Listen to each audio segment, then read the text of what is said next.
I'm going to jump back to the resource pack, and let's go ahead and open up the fifth step, which is more variable examples in the strings and variables folder. I'm going to go ahead and copy the code, and I'm going to paste it in the test.php file and save it. So you can tell in the comments that we have several examples here.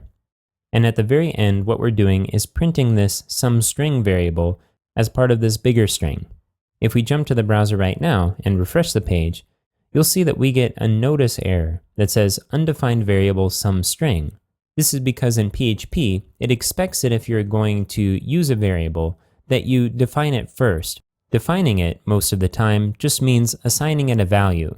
So if we look at the code, you see we're using SomeString, but we haven't defined it or assigned it any value yet, so we get that error.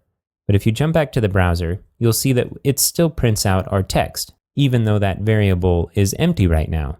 That's because this is a kind of error that doesn't stop the rest of the code from executing. We'll learn more about the different kinds of errors later. I'm going to jump back to the code, and let's go ahead and uncomment this first example.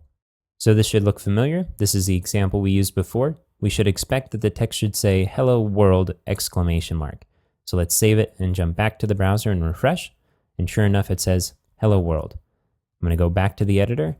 Let's go ahead and recomment that and uncomment the second example.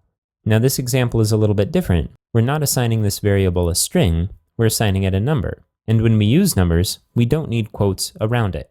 So if we save this and jump back to the browser and refresh, you'll see it says "Hello 42. That's perfectly valid. Let's jump back to the editor and look at the next example. So I'm going to uncomment the third example here.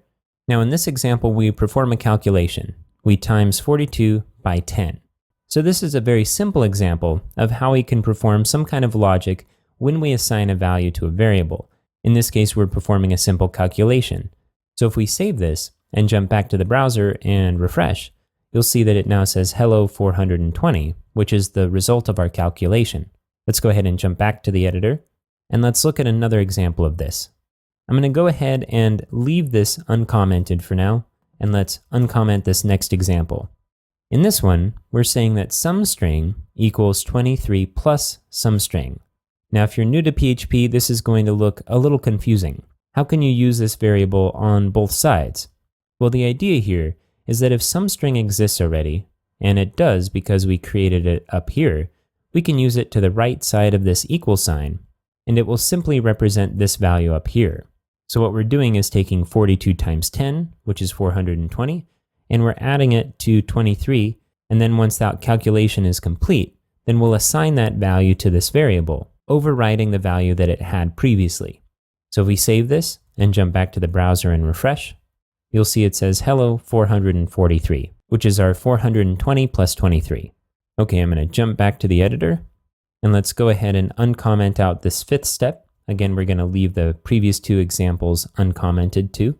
So here's another example of where we're taking the value of a variable and reassigning another value to itself. In this case, we're taking this number and we're using concatenation, this period, in order to add it to the text, the number.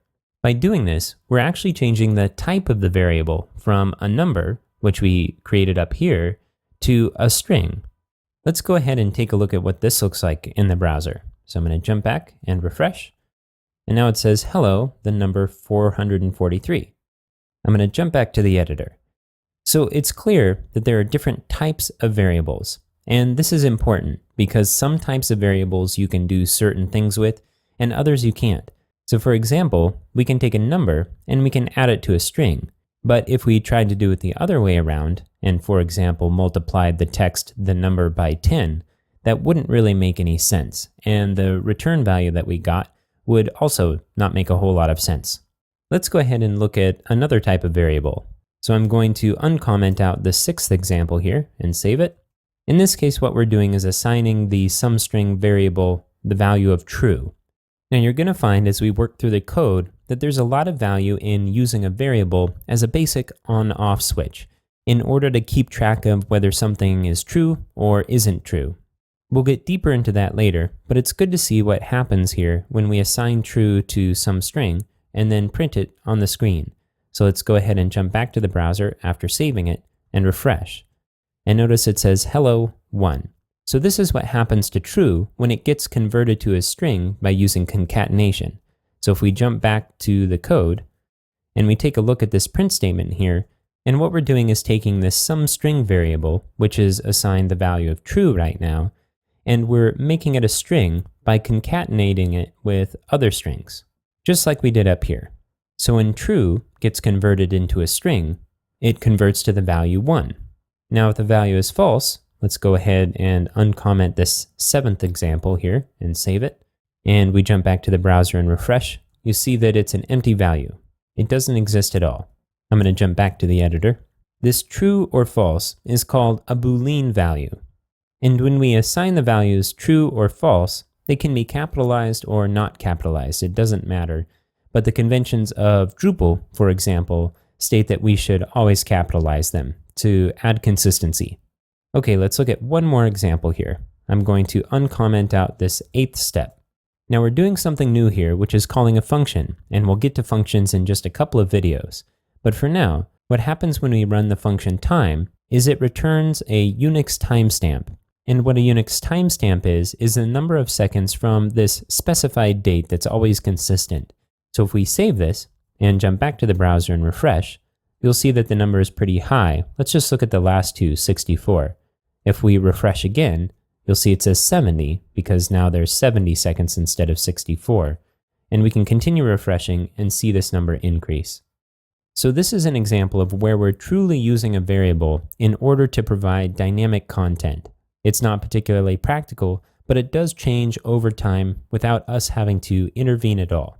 Before we jump into looking at how to use functions and some common functions to use with strings, let's take a look at some common PHP errors that you're likely to run into, especially if you're typing these examples along with the video.